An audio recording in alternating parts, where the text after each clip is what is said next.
چې معنی لغوی یا ماخوذ د قرن نه د امام اشعری پر آیا یا ماخوذ د قرائن نه په معنی د شبه باندې علی رأی الفراء یا اسم براسه علی رأی الشافعی رحمه الله او یا د قرأ یقرؤون مصدر قرآنن راضی فعلان وزن دی لکه غفران و شکران فرای د جمهور باندې. په اصطلاح کې هو کلام الله تعالی المنزل على محمد صلى الله عليه وسلم بواسطة جبريل من الله تعالى نقلا متواترا بلا شبهه. پدې کې کل کلامونه د الله داخل دي چې کوم منزل دي او که غیر منزل دي.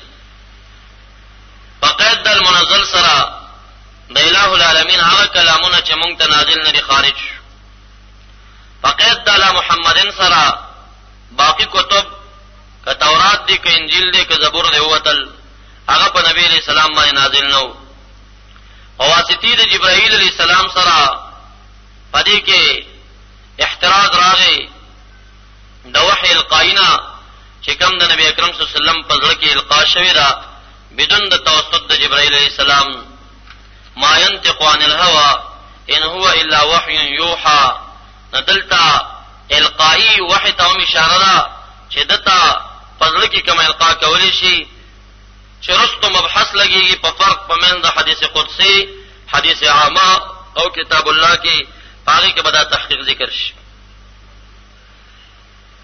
ومن الله تعالی د جانب د الله نه فنقل متواتر بلا شبهه سره فقید د نقل متواتر کې قرأت شاذہ هغه وتل هغه قرآن نه دی پاغي باندې که یوازې وشي مون نه کېږي. لکه مثلا فقرأت د عبد الله ابن مسعود رضی الله تعالی عنہ کې دا راځي چې د روزي په کفاره کې 3 ایام متتابعات قید راځي. ندلته متتابعات قید فقرات متواترو کې نشتا او فقرات د عبد الله ابن مسعود صاحب کې شتا. نو هغه په نقل متواتر بلا شبهه مونږ ترانغله بلکې په نقل غیر متواتر مع الشبهه باندې راغی. نو اطلاق د قران په هغه متتابعات کې باندې نه کی یا وغیرہ نور. او بعضی علماء تعریف د قران د دینه په آسان لهجه کوي هو کلام الله تعالی المنزل على محمد صلی الله علیه وسلم بواسطه جبريل المتعبد بتلاوته. المتعبد بتلاوته هغه چې تلاوت مامور بالعبادت ګرځیدل دی هغه چې یؤمر بقراءته فی الصلاة على طریق العباده دغه قران. پس کوم یو سیز چې په واسطه د جبرائیل علیہ السلام نبی علیہ السلام ته د الله د جانب نه را نقل شي خو منځ په باندې نه کیږي لکه حدیث قدسی هغه به قران کریم نه وي. قران کریم به متعبد بتلاوته وي یعنی یؤمر بقراءته فی الصلاة على طریق العباده. دغه فقرات باندې په مانځ کې امر کول شي په طریقې د عبادت باندې. په حدیث قدسی باندې مون نه کیږي په عام حدیث نه کیږي او په کلام الله شریف باندې منځ کېږي. موضوع د قران کریم هدا توحید دی او یا الفوز والفلاح فی الدارین بالنعم.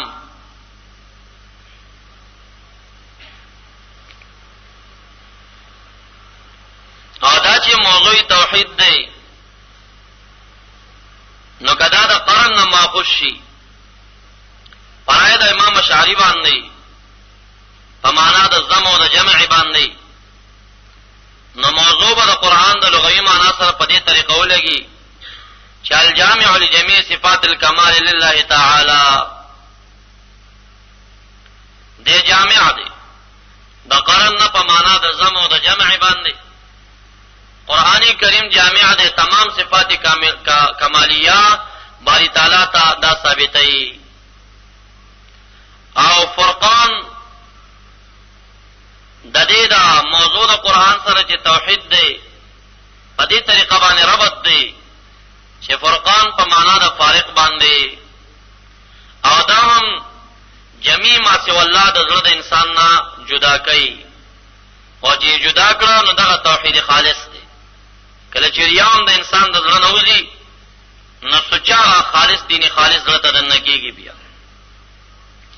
غرض د قرآن الاتقاء عن الجهل بالمقاصد، الاتقاء عن الجهل بالمقاصد، په مقاصد شرعیه باندې د جهل نظام ساتل دي. کلام الله شریف قرآن شریف چې سره د معنا او ترجمه سیات کې نو د جهل بالمقاصد نه وزن ساتي بي. او پنځ د جمهور باندې غرض د قرآن هغه الاجتناب من الظلم والعمل بالعدل، فعدل عمل کول دی او د ظلم نه اجتناب. ظلم چاته ویل شي وضع الشيء في غير موضعه، عدل چاته وي وضع الشيء في موضعه، شی په خپل ځای کې خودل عدل او شی د خپل ځای نه په بل ځای کې خودل ظلم. ان الشرك لظلم عظیم، شرک لوی ظلم نه ولی دغه تنده او دا سجدا د دې وضع پکار و الہ لرا تر پورته شوي دا د کې خو د په بل ځای کې چې بوت دی نو وضع د شی په غیر موضع کې وکړه نو اعلی د ظلم نه چې کوم نه شرک جوړ شي. دا شان تمام ظلمونه دي، تمام ظلمونه دي باغې کې وضع د شی په غیر موضع کې وي. عملی ظلمونه چې څومره دي دا د وجه د عدم اعتدال د عناصرونو د انسان نه کېږي، د وجه د عدم اعتدال د عناصرونو د انسان نه کېږي. د انسان په باطن کې او د انسان ډانچا دا څلور عنصرونه دي. پدې کې عنصر د خاک دی چې دا ماده اصلیه ده، او عنصر پکې د هوا دی باد، او بل عنصر پکې د اوبو دی، او بل عنصر پکې د نار او د اور دی. او دا هر عنصر په انسان کې خپل صفات پیدا کوي. عنصر خاک په انسان کې عاجزی راولي، عنصر آب په انسان کې حلم او نرمی راولي، عنصر نار په انسان کې غصه راولي، عنصر باد او هوا په انسان کې کبر راولي. دا څلور عنصر دي خپل خپل صفات لري.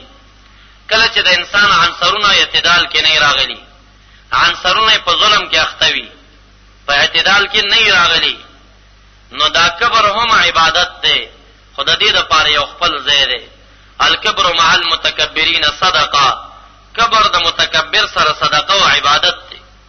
نو دا کبر د متکبر سره کول پکارو. جابر او ظالم متکبر انسان سره د کبر او د غرور په انداز باندې ملاویدل پکارو. تا په هغه ټیم کې چې چرته امام شوي او مقتدی د خمو متکبر او خمالدار او عاجزی دی وکړه نو تا ظلم وکړه. ظلم دې دا وکړه چې عنصر د حواستا فائدہ د کبر کړي وا، تا ته پکارو چې استعمال د کبر د په خپل موضع کې کړي وي، تا په غیر موضع کې. تا خاک فائدہ او صفت را پیدا کا چې عاجزی وا، نو عاجزی د علماو مخ کې پکاروا، د مشایخو مخ کې پکاروا، د الله د رضا لپاره عام اوقاتو کې پکاروا. د متکبر په مخ کې عاجزی د اهانت او سپکاوی د علم. نو چې هر کله تر پورته شوي فائدہ د عنصر هوا چې کبرو هغه د راواخسته په غیر موضع کې د استعمال کنو ظلم دی. لکه ظلم ویم دیتا چې وضع الشی فی غیر موضعه. نو د عاجزی بخپل ټیم وي، د کبر بخپل ټیم وي، د غصې بخپل ټیم وي، د حلم او د نرمۍ بخپل ټیم. اوس دا غصه ده د کافر په مقابله کې اشداء علی الکفار رحماء بینهم یا ایها النبی جاهد الكفار والمنافقین واغلظ علیهم وليجدوا فيكم غلظه. کافران او منافقان دي تاسو کې تیزی او سختی بیا موزي، تیز الفاظ باندې باندې منافق او د کافر په مقابله کې چلیږي، سستی باندې کې نرمی باندې کې چې نرمی دی وکړه د منافق او د کافر په مقابله کې تا ظلم وکړه، وضع د شعر په غیر موضع کې وکړه. ستاد عنصر نار نه یو غصه پیدا شوی و چې د غصې استعمال مقابله د کافر او مسلمان کافر او د منافق کې پکارو، تا ونه کړه. چې دی ونه کړه او د غصې استعمال دی راواخسته په خپل مؤمن کې دی وکړه، نو بیا دوه حصے دي. کله مؤمن په مقابله کې د غصې استعمال کړه تأدیبا، نو بیا هم عبادت، او که تأدیبا نه وا د مفاد دنیوي او ذاتی او د پاره دی وکړه. حضرت علی کرم الله وجهه یو کافر په مقابله کې کافر سملو پسینه او تکې ناستا غلاړي ورټوکړي یسې پرې خو دې پاسېګا. هغه ورته وایي چې دا ولی ودا زکا چې تر اوسه پورې می د شریعت په غصه باندې د الله د رضا لپاره مردارولې خو چې لاړې دی راټوکړي زما ذاتی غصه درته پیدا شو. نو په ذاتی غصه څوک نو مونږ نه. نو لہذا هغه دا غصه په خپل موضع کې استعمالول چې عادلو غیر موضع ته نه پر خدا دا غوی مبارکانو اعتدال د عنصرونو راغلو. او د اعتدال د عنصر دا ډیر اوچت مقام دی او دا ډیر خاص اولی کرامو ته ملاویږي د عام خلکو ته نه وي. دا غي به هر کار په یو نیک مقصد باندې وي. کته پیار ګمان کې هغه به غصم تادیبن کوي غصه به کوي وهل به کوي خو پاره کې به د امور د اسلام مقصد وي تب ګمان کې چې دا بد اخلاقی ده خو هغه به تادیب وي بد اخلاقی بنوي. بهرحال نو جمهور وایي چې غرض د قران اجتناب من الظلم او عمل بالعدل. په عدل باندې عمل کول د ظلم نه اجتناب کول. مبحث اول زمون په معنی لغوي د قران او اصطلاحي د قران او معنی لغوي او اصطلاحي د تفسیر کې دا تفسیر په لغت کې دا د فسر یفسر تفسیرا د بابا د تفعیل نه په معنا د کشف او بیان او اظهار سره.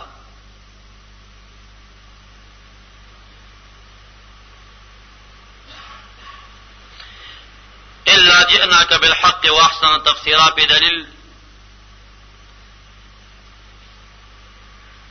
لا ياتونك بمثل الا جئناك بالحق واحسن تفسيرا. دوی ته یو مثال نه وروړي مگر موږ د هغه په مقابله کې راتله په حق باندې کو او په احسن تفسیر او وضاحت او تبیان باندې کو.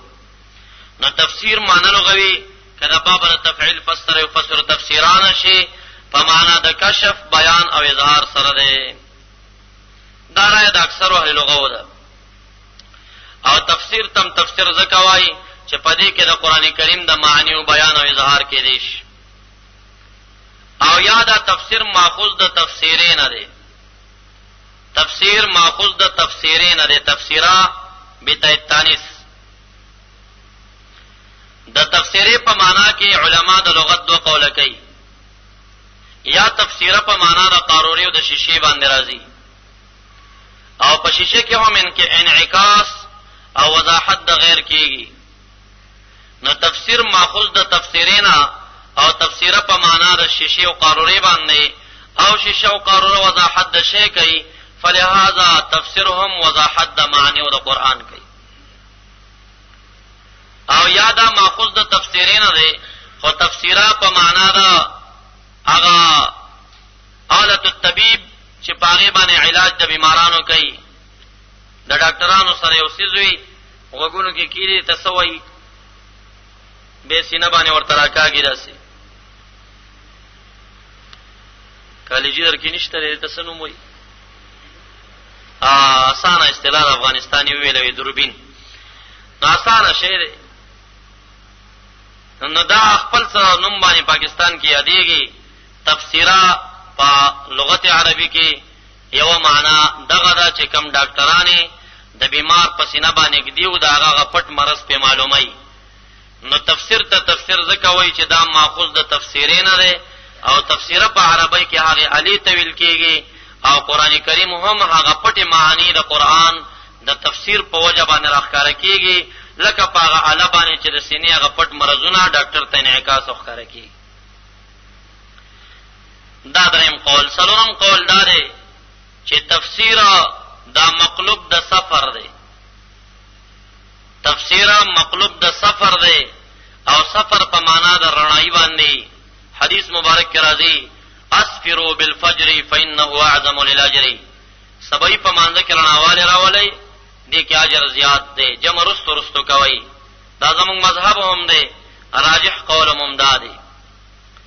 نو تفسیر یا ماخوذ دی د سفر نه او سفر په معنا د رڼای باندې او قران تفسیر تم تفسیر زکوي چې د سفر نه واخلي په معنا د رڼای وضاحت باندې. پدې کې د قران کریم د معلقات او د سختي وضاحت پروت دی. نو یا ماخذ شو د باب د تفعیل لفسر یفسر تفسیرانا په معنا د تبیان او وضاحت باندې، او یا ماخذ د تفسیرین شه چې هغه په معنا د قاروری او شیشې باندې وا هغه وضاحت د شی کې دا هم وضاحت د معنی او معلقه کوي، او یا ماخذ د تفسیرین چې هغه یو علاوه چې ډاکټران په پټ د سینې امراض انعکاس وته کیږي، دا شان په تفسیر باندې هم پټي معانی د کلام الله شریف کار کیږي، او یا دا مقلوب د سفر دی په معنا د وضاحت او رڼای باندې او تجرید او تخلیص باندې، نو په دې باندې هم چې کوم دی د قران کریم معلقات حل کېدي شي. ملخصا د تفسیر ساوی تفسیر روح المانی نه اجمال شوی. دا شان په اصطلاح کې علم التفسیر متعدد اقوال موجود دي، وکم مشهور تعریف چې شوی دی هغه ذکر کوم.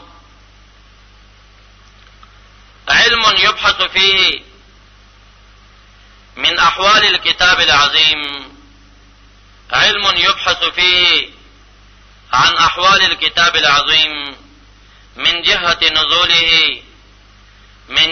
نزوله وسنده وأدائه وألفاظه ومعانيه المتعلقة بالألفاظ والأحكام وأحوال النزول. دا یو علم دی چې په دې کې بحث کول شي د احوالو د کتاب الله شریف نه، د جهات د نزول نه چې نازل چرته دی،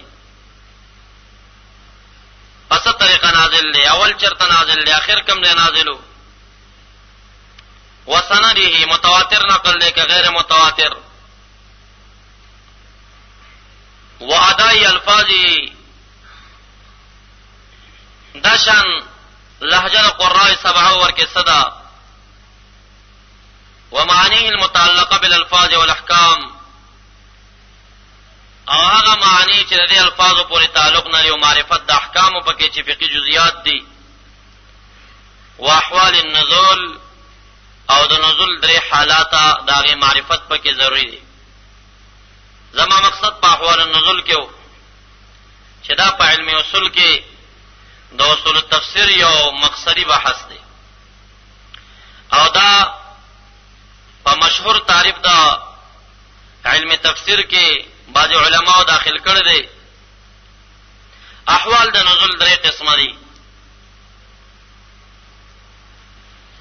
امکنه النزول، ازمنه النزول، اسباب النزول. امکنه النزول، ازمنه النزول، اسباب النزول. د دې دریو شینو معرفت په فن دا علم التفسیر کې دا د ضرورتو نه دي.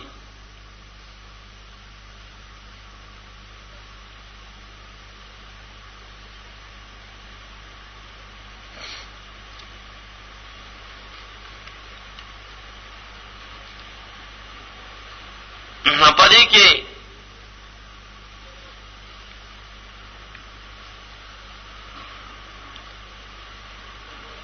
هر چاول حال دی چې هغه امکنه النزول دی. قرآنی کریم په حق د امکنه النزول کې په غټه اصطلاح په دوه قسمه دی. قرآنی کریم په حق د امکنه النزول کې په غټه اصطلاح باندې په دوه قسمه دی: سور مکیہ، سور مدنیہ. سور مکیہ، سور مدنیہ.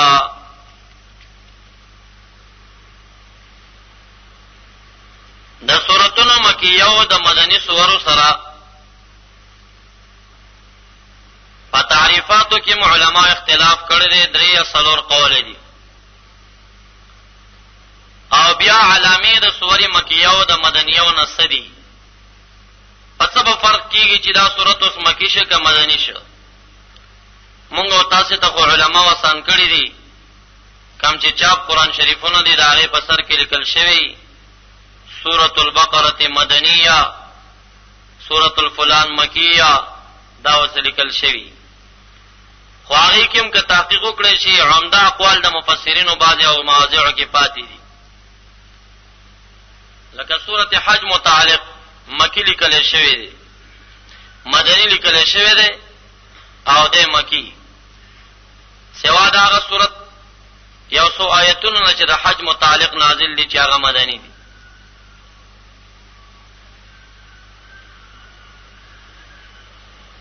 اول فرق پمن د مکی او د مدنی سورو کې چې علماء کړي چې دا قول راجح دی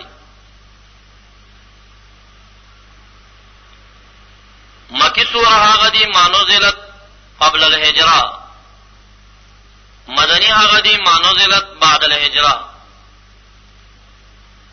د هجرت نمخ کې چې نازل دي دا مکی دي سواء كانت نزلت في المكة او في الطائف او في الفضاء او في ليلة المعراج دا ټول سورې مکیه دي که مکه کې داخلي که طائف کې وي که په هوا کې وي خو چې د هجرت نه وړاندې او سورې مدنیه سورة مدنية ما نزلت بعد الهجرة سواء كانت في المدينة او في المكة او في تبوك او في احد او في بدر او غير موازي فارده چه نازل وی خو چه نازل بعد الهجرة وی دا سورة مدنية دي دا قول راجح دي تاسو فکر وکئ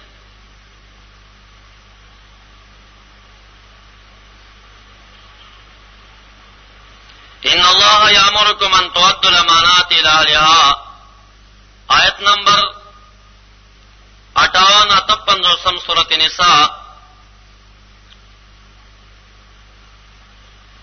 دا نازل شوه دی فی جوف الکعبه عام الفتح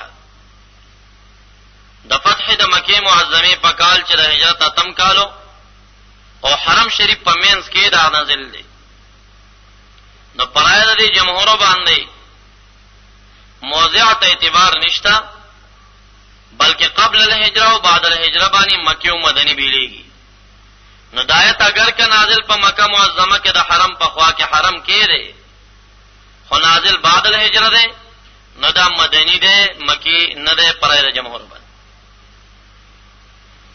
دا شان پا حجت الوداع کی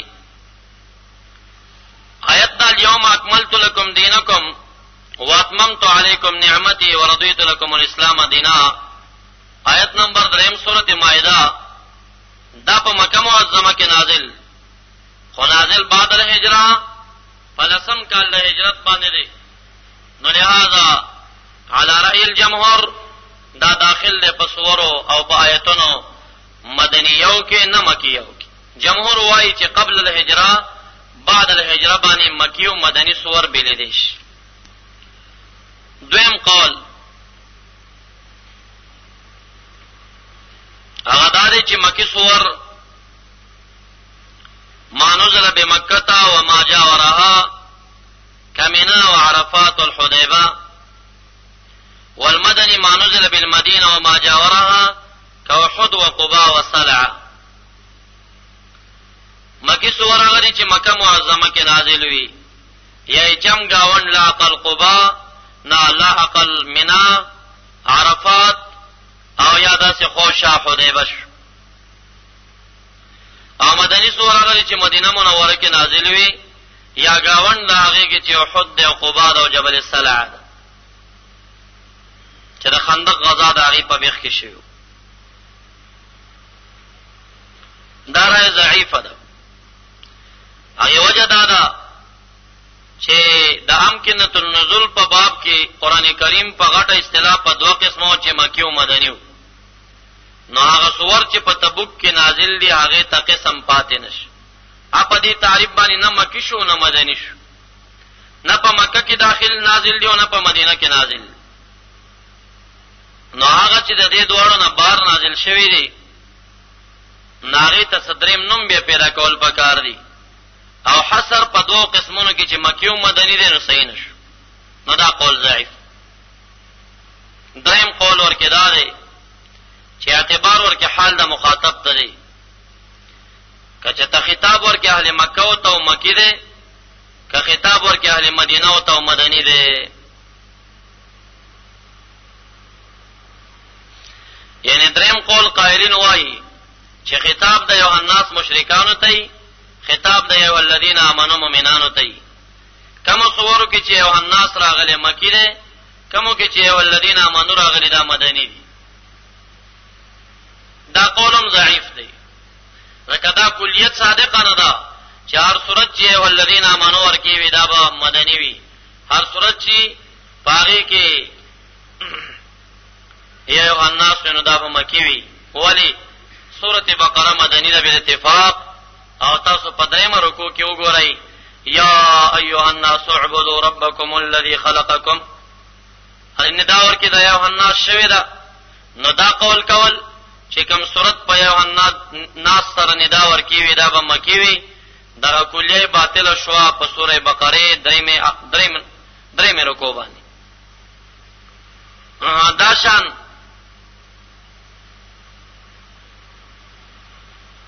سورۃ حج دا مکی ده او آیت ورکه واویم نمبر آیت راځي یا ایها الذین آمنوا ارکعوا واسجدوا واعبدوا ربکم وافعلوا الخير لعلکم تفلحون. دا ایها الذین آمنوا ندا ورکشتا. نو دریم قول پداسي چې یرا حال د مخاطب تکته شي کني دا د یوحناس او مکی کده ایها الذین آمنوا مدنی، دا دواړه اړخونه منقوضو په بعض امثله باندې. دا قول هم ضعیف شو. ندرې قول شو. اول قول داو چې فرق قبل الهجره او بعد الهجره باندې دی. دویم قول داو چې فرق اعتبار مکان النزول ته دی، مکه کې نازل مکی، مدینه کې نازل مدنی. خدا باطلو ضعیفو، ځکه حصر په دوه اقسامو کې باطل دا، کم چې تبوک کې نازل دی هغه تدریم نوم کې خود البکارو. او دریم قول داو چې دا حال د مخاطب ته کده شي ندا د یو الذین آمنو دا پسورو مدنیو کې دا او د یوحناس په مکیو کې دا، لیکن هغه هم منقوضو. اول قول راجح چې فرق په قبل الهجره او بعد الهجره سره. ممیزات د مکی د مدنی نه پس به معلومه چې دا صورت مکی ده او مدنی نه ده.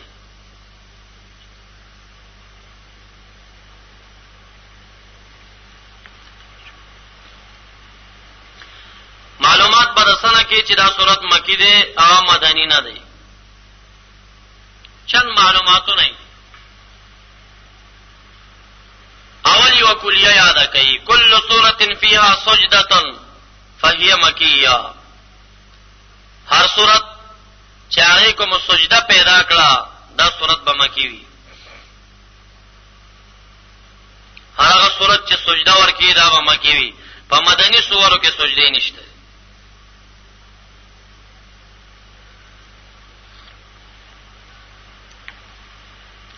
دا خاصه ده، د ممیز ده د مکی د مدنین. دویم ممیز کل سورة فيها لفظ کلا فهي مکیه. په هر صورت کې چې لفظ د کلا پیدا کړ، کلا سيعلمون ثم کلا، لفظ د کلا چې په هر صورت کې راغی دا صورت په مکی مدنی باندې.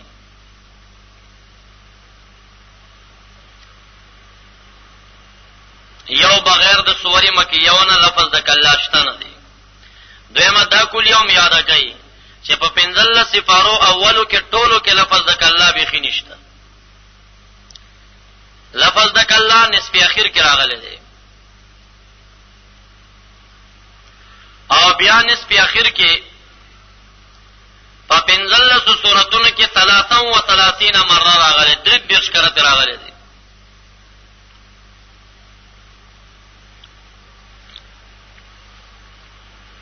دریم ممیز کل سورة فيها قصص الانبیاء والامم الغابرة فهي مکیه سوى البقره.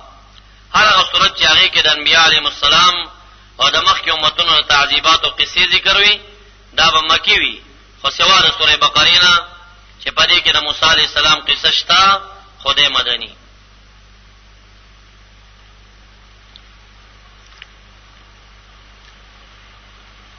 سلام کل سورة فيها قصة ابلیس